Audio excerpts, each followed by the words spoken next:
Hi guys, back again. Just another, hopefully reasonably short video. Got a few things I want to mention as I go through, but first off, it's like a Gainsborough bloody bagging video again, I suppose. Had a job this morning on the way through to another job. The landlord called me late last night. He's a good bloke. He's got quite a few properties, and I'm lucky enough to be his locksmith, so which is good. But one of his units, he's the previous tenant had vacated, and he's put a new tenant into the property, and they went through the house and just marked things off. It wasn't up to scratch, and one of them was the actual ensuite privacy lock set. This is a Gainsborough again. What happened, the previous tenant, there's a little threaded like a push button that goes through there, threads into there, which gives you that function when you push from inside, so you can lock the door. So when you push it, you'll get the latch to stop functioning, and when you release it, obviously back to normal function. He asked me if I can do something with it. I said no, I could put I can't put the genuine part in. You just can't get them. I could just get a screw that, same as thread as that, and put it through, and job done. But the tenant is up in arms. Oh, it doesn't look very nice, and my finger's going to hurt, and obviously a bit precious. But anyway, landlord was pretty good. He said, "I'll get rid of it, put a new one on," which I did. So it's one I always use lanes if I can on privacy and entrance sets, plain sets, because they're a bulletproof lock. They're pretty basic engineering, and they last forever basically. This is the old turn snip in the inside, with the old 20 cent piece release mechanism. Specifier series. Yeah, they're a nice. They come in different hand formats and different finishes, but this is what I use and recommend for people if they choose to change out their lock sets on their bathroom doors or passage doors. But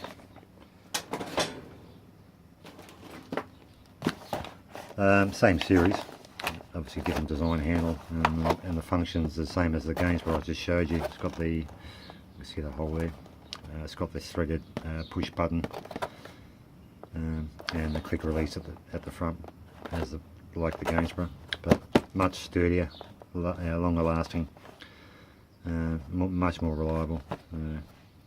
Again, lanes. Lanes might be watching this video. I obviously doubt it, but if they did, there's a free plug, and hopefully they give me a year's supply of free products. But yeah, I doubt it very much. Yeah, that's the main problem with Gainsborough. The furniture is fine. The furniture and the handles, they're not too bad.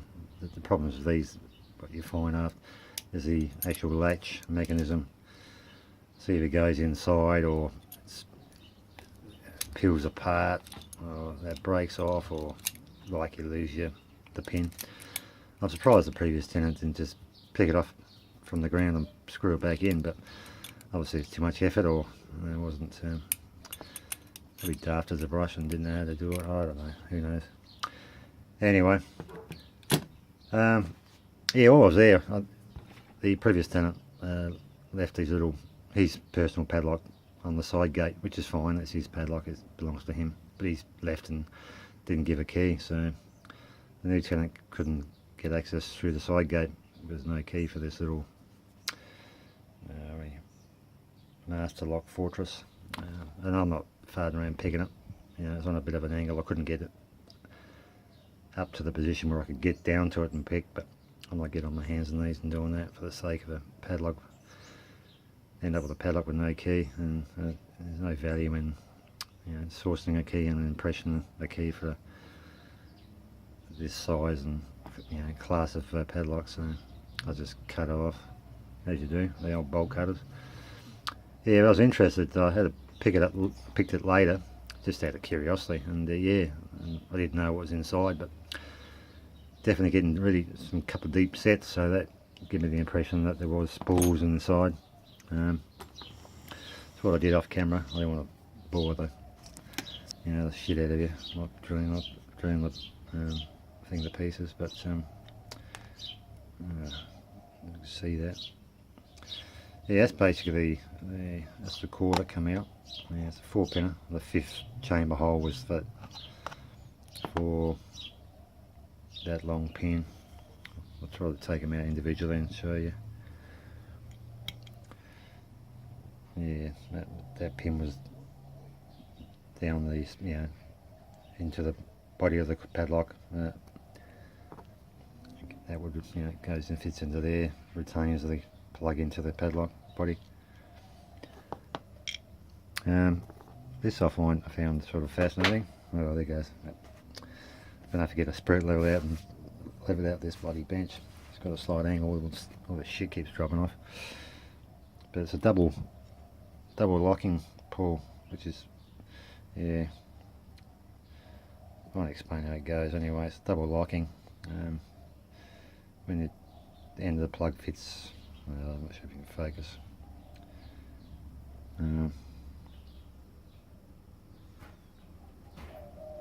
It sort of fits like that inside the body of the padlock, and when you turn the plug, it retracts both locking pulls, which is interesting. A fancy little engineering for just a small padlock, but so maybe his masters are not that bad after all, they say. Anyway, that's I never had spools in it, but I wasn't sure what side. You see that.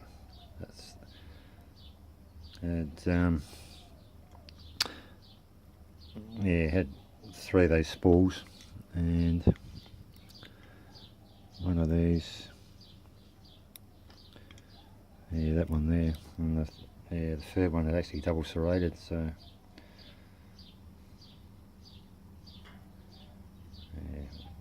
focus on that. Come on.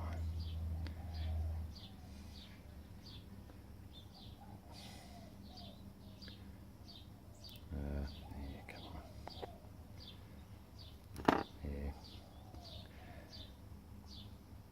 Oh, I don't know. Shit.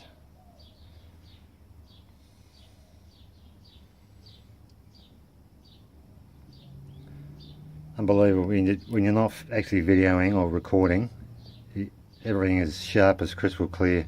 So you just start pushing the record button. It's a bloody pain in the ass trying to get things to focus. Anyway, you have to trust me there. There's a couple of serrations in it. Anyway, that's pretty impressive for a master, I think. I'm not familiar with master. I mean, the American guys would know a shitload more than me about what's inside, but I thought it'd be fascinating just to have a look inside. So that's the guts. So obviously been thrown in the scrap, obviously, but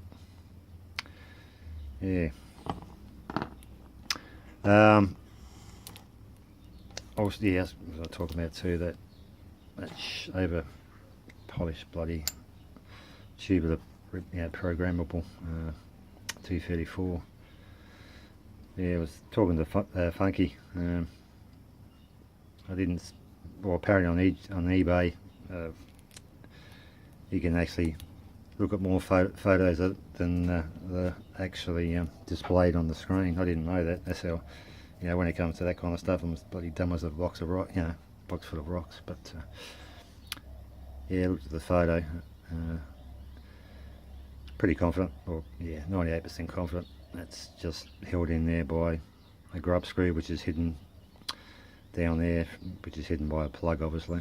So what I might do, I might locate that plug, remove it, take the grub screw out, and I'm not sure if that screws in there because it has got a thread on it, or it's just dropped in there and retained by the grub screw. But yeah, this is a programmable one. Apparently you can change the combination with a program key or something like that. Not sure how that works, but anyway. What I was thinking of doing, just because I can, I suppose.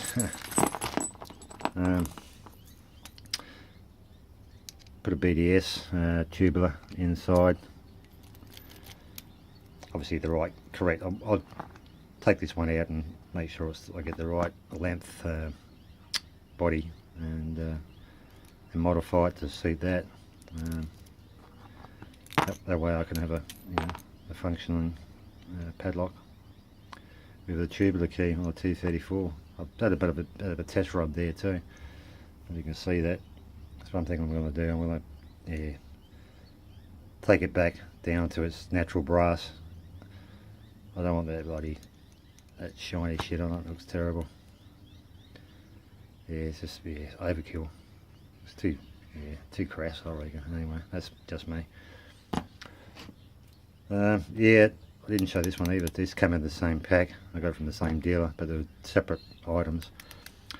This is one of Scat Cat's as well. And you can tell it's a Scat Cat padlock. He's the same type of finish. He's polished the guts out of it. Again, I don't know. I might take it back to its natural brass. Yeah, but well, we'll see. Yeah, I don't mind these old ones with the pattern numbers on them.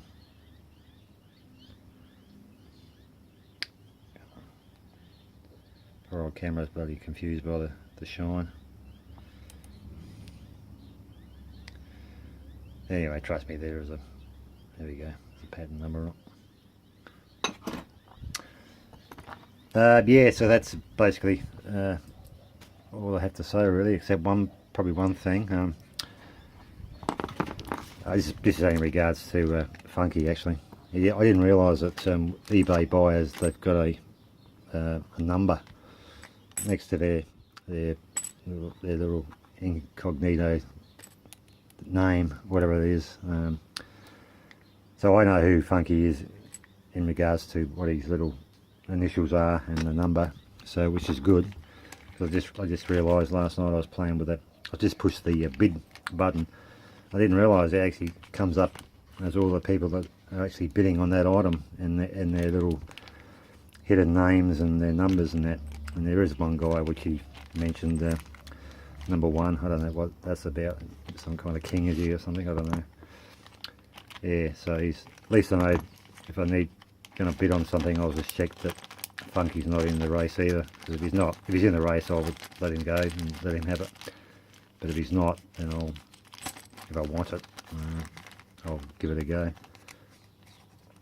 But I'm mainly after the old school Lockwood brass anyway. So anyway, that's it for now. So that's it'll be a project down the road. So I'll do a video on it if you're interested. See what happens, and see if we can get it to work with a BDS tubular lock set in that one.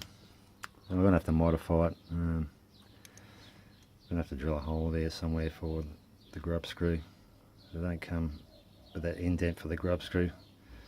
That's a brass pin for the lock body. So that's irrelevant.